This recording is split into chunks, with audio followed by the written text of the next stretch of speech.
These are really exciting times we're living in. Protests are erupting in many places around the world. Dictatorships that have seemed secure up until recently in the Middle East are being assailed by huge protests of ordinary people who have had enough and want freedom. And it is this spirit of freedom that is behind the demonstrations that are erupting all around the world at this period in the fall of 2011. We've all seen for the past couple of months huge demonstrations in Tunisia, Libya, Syria, the Yemen, Bahrain, and of course Egypt. And the process is far from over. The protests are going on now, the fighting is going on now, which is very regrettable. And the forces that propped up these dictators, that used these dictators to gain influence and power and wealth, have not been diminished. Indeed, they are manipulating these protests of people in order to continue their stranglehold in the wealth and power of the global society in which we now live. Also, very exciting protests are happening actually in the belly of the beast, the United States. Tens of thousands of people are protesting. It originally started with the Occupy Wall Street protests in New York,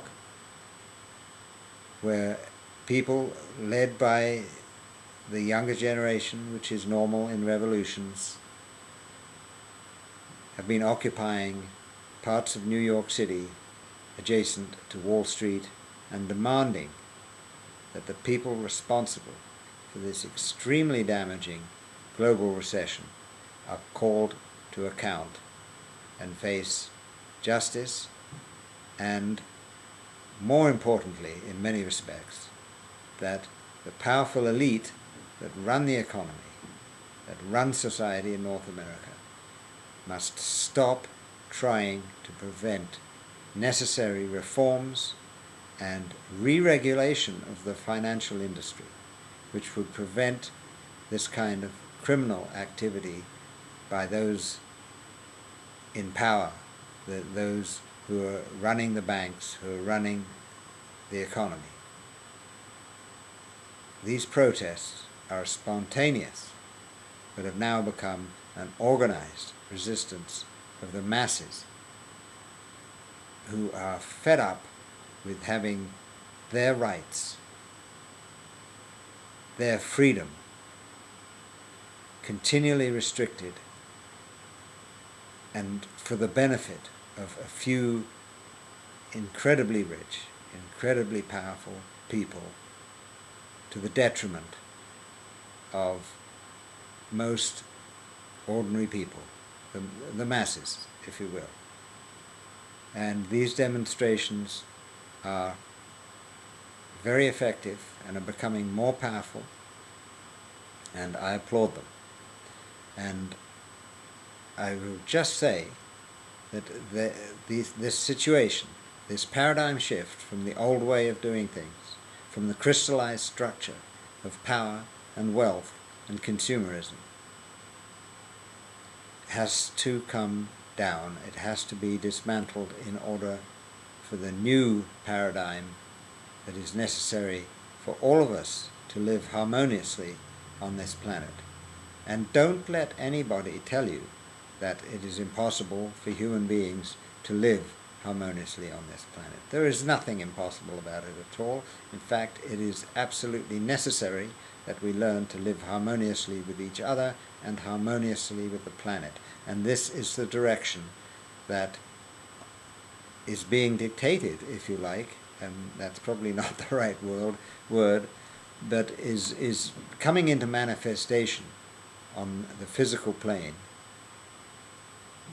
in reflection of what is happening in the spiritual levels, with spiritual energy.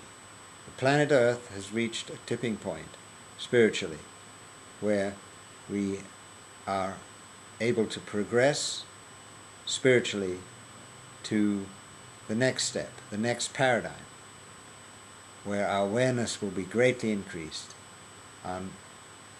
and ignorance of the fundamental laws of the universe and of existence will be understood and practiced by everyone.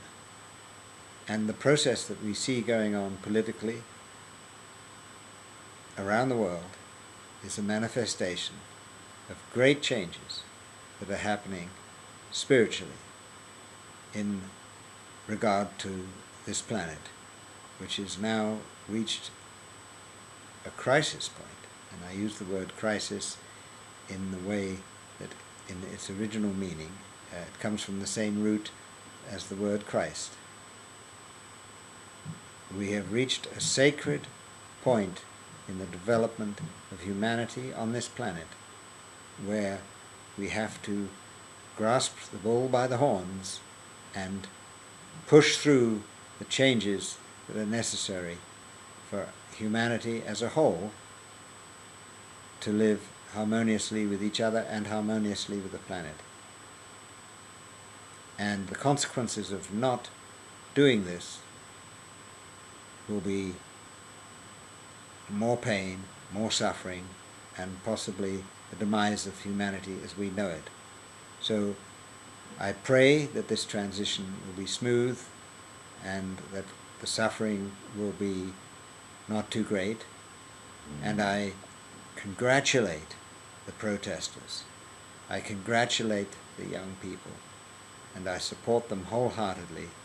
And I say, God bless you all for putting your livelihoods, if not your lives, on the line.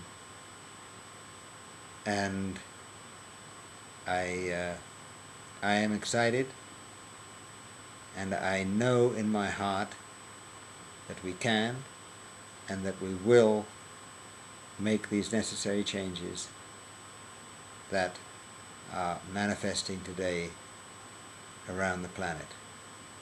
So this is a very optimistic message, and be strong, have courage, and watch for the signs. Love you all. Thanks very much.